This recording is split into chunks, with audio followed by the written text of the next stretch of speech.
Dry overnight with clear spells, lows of 12 to 14 degrees with mist and fog patches. Now you're up to date on News Talk. The Newsround on Off the Ball. With Gillette, for an effortless finish to your day. New Gillette Labs Razor with exfoliating bar. This is News Talk. All right, you're welcome along. It is Thursdays Off the Ball. Nathan with you until 10 o'clock this evening. We do have a busy show ahead, but of course all the news has been dominated right now by the death of Queen Elizabeth, who, in case you missed the breaking news, has died at the age of 96. This news confirmed just in the last half an hour or so. She was surrounded by her family at Balmoral. There was a lot of concern all day. A statement released earlier today saying that Queen Elizabeth was under medical supervision after doctors have been concerned for her health, and it has since been confirmed that Queen Elizabeth has died at the age of 96. For more on that, you can check out newstalk.com. There will be updates with all the breaking news throughout the evening. You can tune in for our bulletins as well. And of course, News Talk Breakfast is back bright and early tomorrow morning. Richie McCormack and Joe Molloy are with us. Evening, gentlemen. Evening, gents. How are you?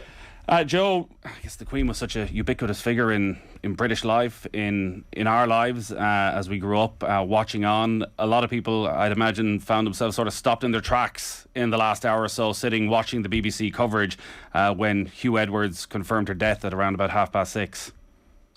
Yeah, one of those moments. And I'm sure you, like lots of people maybe in the past couple of hours or days even, have read that piece in The Guardian about the various plans which kick into gear immediately once Queen Elizabeth was going to pass away. And, you know, the BBC are at the core of that. And, it seems they've had numerous on quiet Sunday mornings. They have rehearsed this moment so many times over the decades. So I'm sure quite surreal for Hugh Edwards to make the announcement. So, yeah, I was like many, I suspect, watching the coverage across the day. And like you kind of stop and you rethink about the length of the reign, which I suppose is the extraordinary aspect of it. I mean, 70 ascending years to the throne in 1952. So Stalin is in Russia, Chairman Mao's in China, our first prime minister is Winston Churchill. It's extraordinary that same person is shaking hands with Liz Truss just a couple of days ago. You're mentally struggle to bridge those two periods, and yet she's kind of seen it all in that respect. And so whether you're a royalist or not, I guess you can't but recognise this is the end of the longest serving monarch in the 1,000+ years of a British royal family. So for longevity alone, this figure of massive historical significance. And then beyond that, I mean, it'd be very interesting to hear various people try and assess her contribution. Certainly, I mean, you mentioned when we were growing up, and different eras, different people will have different memories of Queen Elizabeth at different points in her life. I mean, the 90s I remember, and they seemed like very choppy waters for the royal family. And we would remember 25 years ago, she was criticised, I suspect, as severely at any point in her reign in the aftermath of Diana's death. And there was a sense of a lack of emotion then. But I think in the last 20 years in particular, people, because of the longevity, have probably come to respect a sense of duty and probably a real sense of discipline in that role. Never waded into the world of politics or inserted herself into politics. I think the only example I've seen mentioned was around the time of a Scottish independence referendum in 2014, where she urged people to think carefully. And that was seen as very out of character with how she had generally gone about her business. And, it's not the most egregious, I think, thing to say. So, whatever side of the political divide you're on, I think, people could respect the individual. And, then this country, I mean, it was interesting hearing Mary McAleese there just in the news bulletin. We have a very specific relationship with the royal family for obvious reasons. And again, over the coming days, we'll see all of that maybe laid out. And I'm kind of looking forward, the history both in me is looking forward to that. And that will touch on everything from the death of Lord Mountbatten to her visit in 2011 and plenty besides. So I think the last thought I suppose I would have really is even just watching the coverage. I think we're talking about someone here whose popularity as an individual far exceeds the popularity of the royal family, certainly around the world and probably even in the UK as well. And so what that means even for the royal family, and I think Australia is in the throes of revisiting the I guess the king, as you now would say, as head of state, and her death may hasten other countries who have the king as the head of state, or Commonwealth countries, rethinking their positions. So, that's a mere scratching of the surface. I think the outpouring over the next couple of days across the UK is going to be extraordinary. Yeah, you touched on the plan for next, Operation London Bridge, and as part of that, they were expecting that for the first time, London would be full for the Queen's funeral, that it would have the largest ever attendance at any event ever in the history of the country. And it will be interesting to see how it develops over the months and years, because you say it is now King Charles instantly after the Queen's death. Prince Charles ascends to the throne. His coronation won't be for maybe somewhere between 6 and 12 months. And as I said, there's going to be loads of reaction to that on newstalk.com throughout the evening. Richie is with us as well, and I'd imagine will be with us throughout the evening, because this will have a knock-on effect for sport as well, because Britain will now enter a period of mourning over the next 10 days ahead of the Queen's funeral, and that is going to put a stop to most, if not all, sport. I've already seen that the BMW PGA Championship at Wentworth, the players were taken off the course after the announcement was made that the Queen had died, and the expectation is that that tournament won't recommence.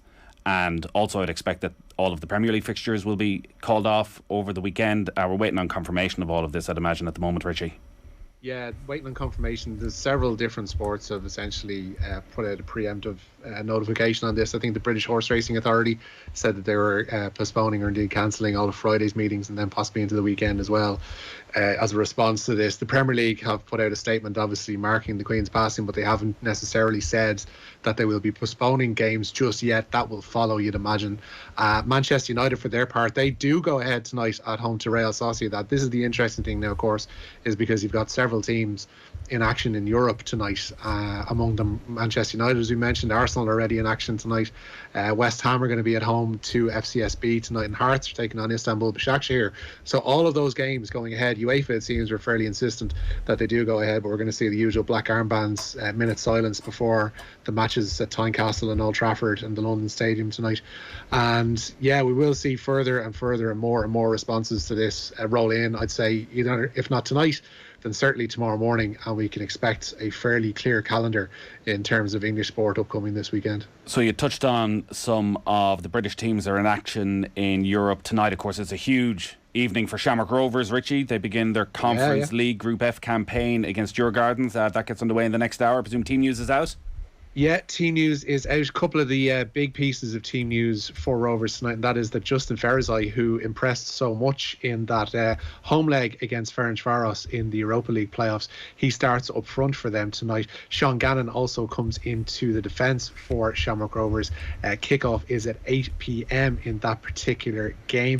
At the same time, in the group, Molde host Ghent. West Ham and Hearts, as we mentioned, in Conference League action as well this evening. The Hammers begin their Group B campaign at home to FCSB. Connor Coventry on the bench against the side formerly known, of course, as Steaua Bucharest, while Hearts are in action in Group A.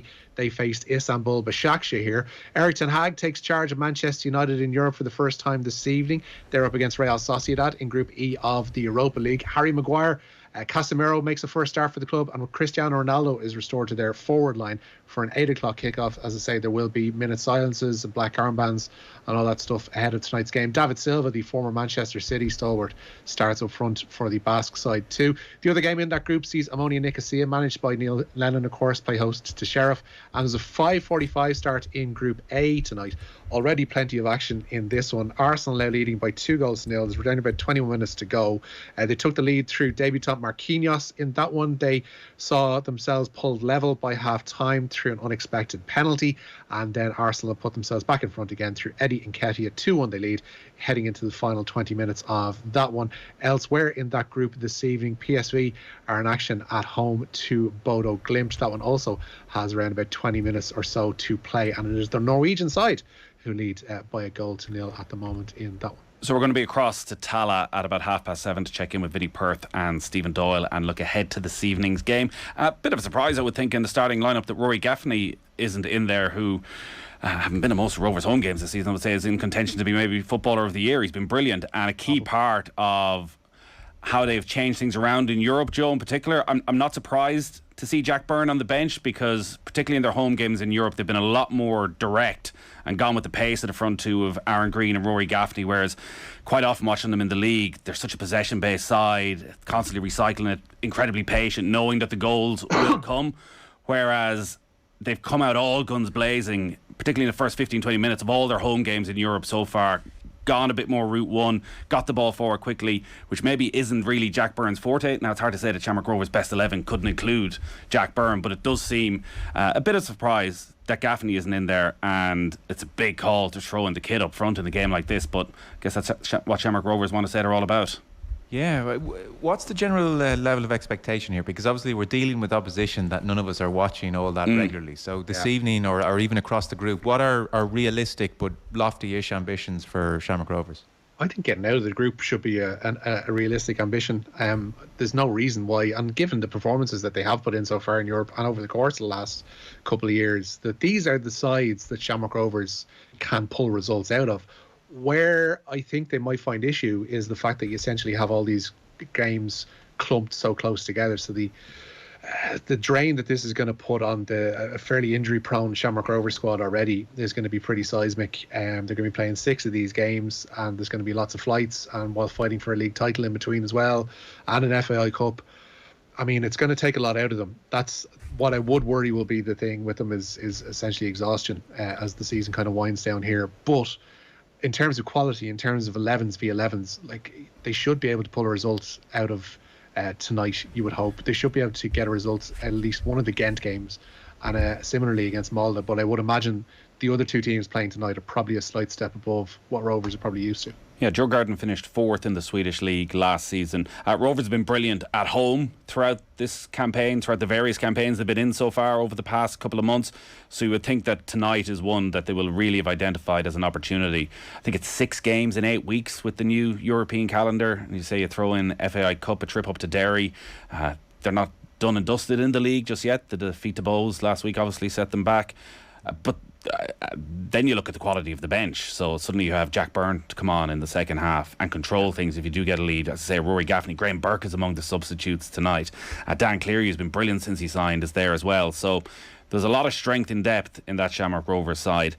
And the Conference League is, there was no great difference financially between the Europa League and the Conference League, but the benefit was you're far more likely to win games, obviously, in the Conference League, and the money for the victories is more or less the same as well. So I think it might be a tall order to qualify, but certainly they expect to pick up quite a few points, I think, over the course of the whole campaign. Yeah. So, 7:30. Here we go. We'll be across to Vinnie Perth and Stephen Doyle on that. Confirmation, Graham Potter said yes. He's the man. He is indeed the man for Chelsea. He is head coach. Tom Tuchel confirmed this afternoon. The 47-year-old leaves Brighton, where he's been in charge for the past 3 years and done such fine work there too. Multiple reports say it's taken £21 million to extricate Potter and his staff from their Brighton contract. He has signed a 5-year deal at Stamford Bridge. His first game will come at home to Fulham on Saturday, although that, of course, will surely be postponed. Adam Lallana and Andrew Crofts are going to be in temporary charge of Brighton until they appoint a successor. God, we're to getting Potter. old when Adam Lallana is now a caretaker manager. I have to say I've been surprised by a lot of the debate around this on whether now is the right time for Graham Potter to make this jump, as if football management is like accountancy or something where you just keep getting the qualifications and automatically the promotions come along the way. Be patient. Maybe the Manchester City job comes up. He's done as well as he could ever do with Brighton. He's got them to the top half of the table for the first time in their history. He's 3 results away from being 14th in the table without a striker who scores on a regular basis. This is a well-deserved role, you'd have to say, for Graham Potter, for the way he's gone about his business over the last decade, has worked his way through the system, the style of football that Brighton have played for. But he had to take this chance now. Yeah, he had to. I mean, he's 47 years of age as well, Potter. He kind of looks well for his age, but I mean, another 5-10 years, he might be well perceived as yesterday's man from the point of view of those bigger clubs. I think maybe the reticence or the caution being expressed on Potter's behalf is down to the sense that Chelsea's a bit of a basket case at the moment, that he's going into something that's very, very volatile with an owner who's at pains to make his mark in all sorts of strange ways. And I was listening to even Kevin Doyle was in the RT coverage after the game the other night, and he was saying that Yeah, he was incredibly on the money. He was saying that he thought that the way Tuchel was going on, he was going to get the sack by October, but based on even just the other evening, it was going to happen in September, and lo and behold, it happened the next day. But he was talking about how he's friendly with the physio at the club, and he was just alluding to like strange things are just being done at the club, like even the signing of Fofana, that he had to go to New York for his medical and then come back and he's jet lagged, and it's like, well, we've got some of the best doctors here and best physios here. Why is he going to New York for another set of doctors there? And like, just that's a small thing, but it maybe spoke of things being done in odd ways under the new regime. And Tuchel has cut such a frustrated figure. Like, I think it's madness to sack Thomas Tuchel. I'm reading and seeing things of late to suggest that temperamentally he's not brilliantly suited to management. And even Graham Hunter was on OTB AM during the week, and he was saying that like Tuchel is known to be pretty vicious on the sideline when he's talking about players out on the pitch, and maybe, you know, the substitutes are thinking, hang on, what's he saying about me when I'm on the pitch? And there's probably something in that, but at the same time, that temperament did not stop him masterminding one of the great Champions League victories and like getting Chelsea to play brilliant football from the off. So I don't think he's lost the dressing room. I don't think it is an issue of his temperament. I think things are messy behind the scenes. I think he's become irritable and frustrated with that, and it's just become a combustible situation. And I think there's only going to be one winner. I touched on it with Kenny last night when he was in the studio. I think the lack of replacement, like Chelsea have always been known for the last 10 years as having like an incredible like sporting director or managing director, and that kind of buffer between the boardroom and the manager. So it'd be like a Michael Emanolo or a Marina Granovskaya. And once that someone like that isn't there, I think was always going to expose the fissures that were likely to come from adding Todd Bowley to Thomas Tuchel, and Bowley taking on the role he did, which is not just the owner of the club, that he wants to get involved in transfers as well. Have there been many other owners like Todd Bowley in English football who have taken that much of a hands-on role? Obviously, you're going back a while. Huge criticism with the Glazers, but they operate from far away. FSG let Michael Edwards do his business. And I think you're right. Is the one question mark for Graham Potter is, well, what if again in January Todd Bowley goes, Cristiano Ronaldo is the biggest star in world football, and I want him playing at my club? Does Graham Potter stand up and say, as Thomas Tuchel did, no, it's not happening? Where does that dividing line come for Graham Potter? Yeah, I would think that's a massive concern for him. Like, and Bowley is full of like the enthusiasm of a child with new toy, and is very involved. You know, maybe in 5 years' time, relax and there'll be a sporting director and a proper infrastructure in place. But like, he's overly involved now, and like, I read wanting the goalkeeper to take the corner kicks. Well, I read somewhere even I read somewhere even like quite keen for Pulisic to get more involved. You know, let's get that American kid in there, like the cut of his jib. You know, so all of this stuff that would be anathema to Tuchel. And like, if you're Potter going in, like, the one thing you would say about Potter at Brighton is he was running that ship. So it's going to be fascinating. It's going to be fascinating to see the next couple of months and how they unfold. But yeah, he had to take the job. He has to take the chance. It's potentially a great one for him. But I think that's the reason people are saying, oh, don't know, this could be car crash stuff. Yeah, we must find somebody to talk to who has experience of dealing with these crazed American owners and their wild ideas. Vinny Pert's at Tala, by the way, he'll be with us at 7:30. He's listening in now going, I'm not coming on. You are listening to the news round here on Off the Ball. It's brought to you with Gillette Labs for an effortless finish to your day. As I said, Vinny Perth's coming up at 7:30, looking ahead to Shamrock Rovers game in the Europa League. Denise O'Sullivan, outstanding yet again, and the match winner against Slovakia on Tuesday. She's going to be with us just after 8 o'clock, ahead of tomorrow's playoff draw for the Republic of Ireland. And John Giles with us at the later time of 9 o'clock on the football show. I can't believe there's so much to talk to with John Giles, and we're only about a month into the season. Every single club seems to have something big developing at the moment. So John is going to join us after 9 o'clock as well. Stephen Kenny is going to announce his Republic of Ireland squad. I think it's this day next week, Richie. Yeah. But bad news yet again for Adam Ida.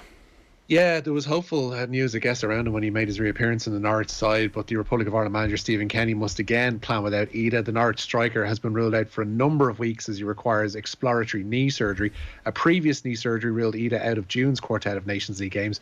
Ireland are away to Scotland on the 24th of this month, with Armenia visiting the Aviva 3 days later.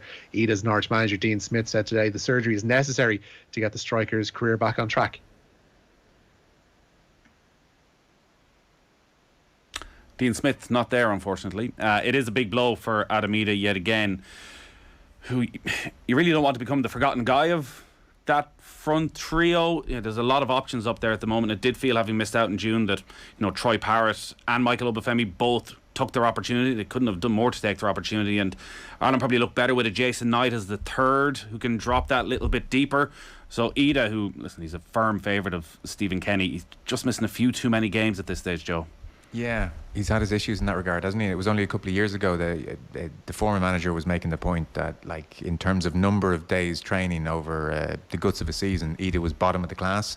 So there's obviously some kind of physical issue there. And I don't love the phrase, Richie, you used in your report there, exploratory knee surgery. You would much prefer we've identified the problem and we're going in to fix it. They haven't. Yeah, that's kind Dean of Smith concerning. is essentially saying, like, it's swelling kind of arrived up again over the course of the last week or two, and it seems to be a knock-on effect of what has happened before with the knee. They want to go in, have a look, see what the story with it is. And Smith alluded, that was what the clip was going to be, was basically alluding to Ida's size and the different impacts and different levels of impact that are on a young player's body of that size and of that age. So that's worrying stuff, because like it was a forward line that seemed to be, obviously people wouldn't necessarily or might necessarily agree, but it was a forward line shaped around Adam Ida, because he was the guy who was making those runs in between the channels and able to hold the play and bring others into possession over the course of a game and the course of an attack. And for him not to be there, it did force Stephen Kenny to recalibrate his forward line in June, and he will have to essentially go back to that well again for those Scotland and Armenia games. Because it's just over a year now, and obviously there's been a bit of inconsistency in the meantime. He's a young player and he's up front, so that's going to happen. But just over a year ago, he put in a performance away to Portugal where I think a lot of us looked at that and said, wow, this is a coming of age moment for Ida, and like there's such potential here. So, if we'd said after that night that we'd be here a year on, you would be very disappointed. So look, hopefully they find something very simple and they fix it on the spot and he's back fit, because he's that type of player as well. He's not someone... I don't think his game is going to function all that well if he's at 80-90%. You know, with his physicality and his speed allied to the technical abilities he has, he kind of needs to be all out. Turns out Limerick have a lot of good hurlers, Richie. Maybe not as many as previous years though, Nathan. Limerick duo Dermot Burns and Barry Nash have been nominated for this year's GEA GPA Hurler of the Year award, and they're joined on that shortlist by the ever-present TJ Reid of Kilkenny. Kilkenny pair Owen Cody and Mikey Butler are in the running for Young Player of the Year, along with Cork's Kieran Joyce. Burns and Nash are just two of Limerick's dozen nominees for the Hurling All-Stars. Those 12 nominations, though, the lowest of any Limerick's 4 recent All-Ireland winning years. All-Ireland finalists, Kilkenny have 8 players on the shortlist, and as do the semi-finalists of Galway and Clare. A couple more stories to run through. So Ciara McGeehan, she's just been in action, I think, in the last few minutes. She has, yeah. A week after smashing Sonia O'Sullivan's 27-year-old 1,500 metre record, McGeehan back in action at this evening's Diamond League finale in Zurich, and another brilliant race by the Portaferry runner too. She finished second behind Faith Kipyegon in a time of 4 minutes 1.68 seconds. Kipyegon just over the 4-minute mark in that race. Again, it was another fast one, but McGeehan really keeping pace with the Kenyans and Ethiopians tonight. And it was a 2:50 a.m. in New York when Carlos Alcaraz seen his place in the US Open semi-finals. The men's third seed beat Yannick Sinner in 5 sets to book a semi-final with Francis Tiafoe. It's women's semi-finals night later tonight. First up at midnight, Caroline Garcia plays the 5th seed Ons Jabeur, and that will be followed by the meeting of top seed Iga Swiatek and the 6th seed Arina Sabalenka. Yeah, outstanding from Ciara McGeehan, considering this time last week it didn't even look as though she was going to be in.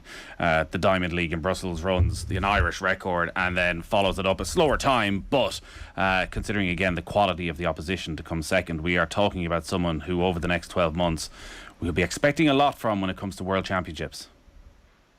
Yeah, running on clouds, that's the phrase she used about her current form. So she's in the zone, everything's good.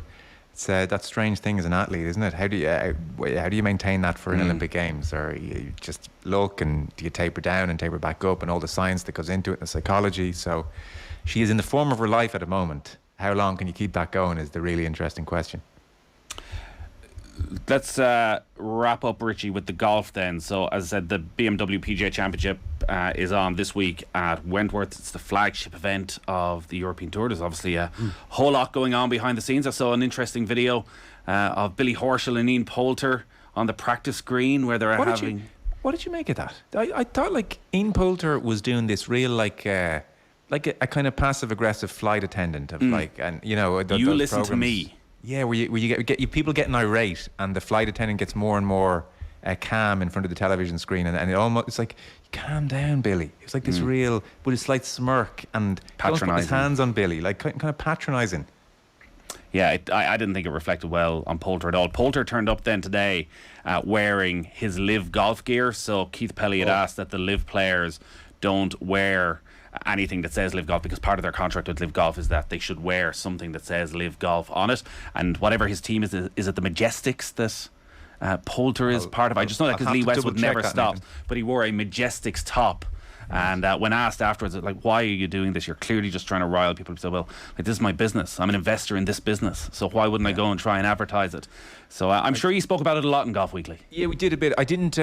Golf Weekly is out, yeah. Peter Lorry, Fiona Davenport, myself. I didn't see it, so you need to kind of hear it to know if it's one boo or several boos. But Poulter apparently was the target of boos and cheers on the first tee. Now, he was very angry when it was mentioned at the British Open that he was booed because it was one person booing. He said it was false reporting, so I don't want to do that. But certainly, that was a tactic used by Boris Johnson, to be fair, as well. Yeah, potentially. But he got apparently a very mixed reception. So maybe that Majestics gear on his shirt, part of that.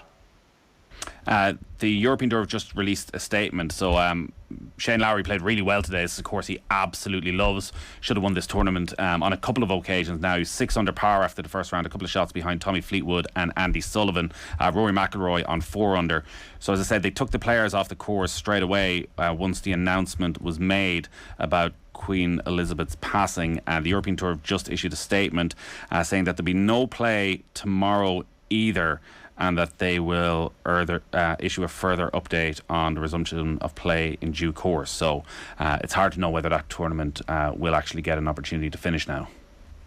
Yeah, it's an interesting one, and it's interesting in the aspect of how does the UK react to all of this, and especially in a sporting sense, because like you mentioned that article about the London Bridge is down, stuff that was printed in the Guardian, and the protocols that have been put in place for ages, like, they would have been in place for years. And I think people's relationship with news and how it passes, no matter how seismic, is different now. I was listening to a podcast that was reflecting on the Jubilee back in 77, and how he couldn't escape that at the time.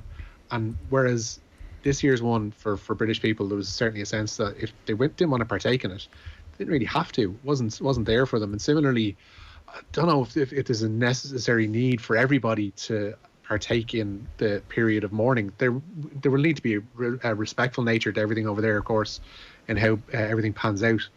But everything shutting down for a week or 10 days or however much time it is, I'm not sure if we see it happening, especially in this day and age. It's very different, and it's a very different world, and there's a much more diverse range of opinions that are out there as regards all of this, and it's not as uniform and monotone as it was back in the 70s or even back in the 50s when King George died. So I don't know, it'll be interesting to see how it does play out, and if it is just this weekend and they do get back playing by the weekend after. Yeah, they're tricky calls, because I'm not too sure when the funeral is, but say 10 days weekend, afterwards. 10 days, okay. Well, like, obviously if it had fallen next weekend, then you couldn't have fixtures, I would think, on the day of the funeral very clearly. So if it's 10 days time, that'll fall weekend, will it?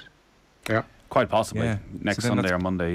Yeah, so is that 2 rounds of fixtures? And again, like, these are not the most pressing concerns, but we're a sports show, so that's a fair, like, Richie makes a totally fair point. I agree with it totally. So is that 2 weekends? I don't know. Joe Molloy talking like a man who presents a 6-hour sports show every single Sunday. And Nathan, like a head of content, trying to fill them. It'll be fine. Kenny Cunningham and Brian Kerr are going to be on Sunday regardless. If there's commentary, they'll be doing commentary. If not, we might just have to bring the two of them together for a magical hour of radio. I've spoken to the two gents, and you've both done commentary with them.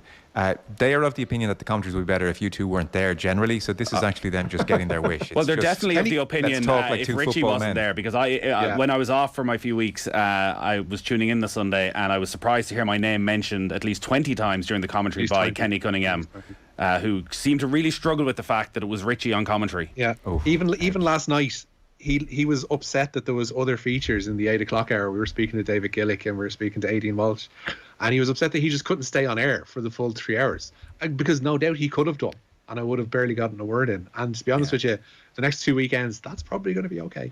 But have you ever, we got to go, I know, have you ever met anyone who's more energy than Kenny Cunningham? Like off air, on air, just non-stop. He's at 100 the whole time. Imagine if you brought that to bowls, Richie. He still hasn't ruled himself out, Nathan. If you were listening carefully last night, he still hasn't ruled himself out. Everybody would like that job. Again, Vinny Perth is coming up next. So we'll be talking to him in a moment about Shamrock Rovers and Djurgårdens, which gets underway at 8 o'clock. Joe, thank you very much. Pleasure, lads. Thanks. Richie, keep us up to date with any of the cancellations that are confirmed over the next little while. Thanks as always. Will do. Yeah, nice and nice. All right, time for the cash machine. Your chance to win big. News Talk's Cash Machine.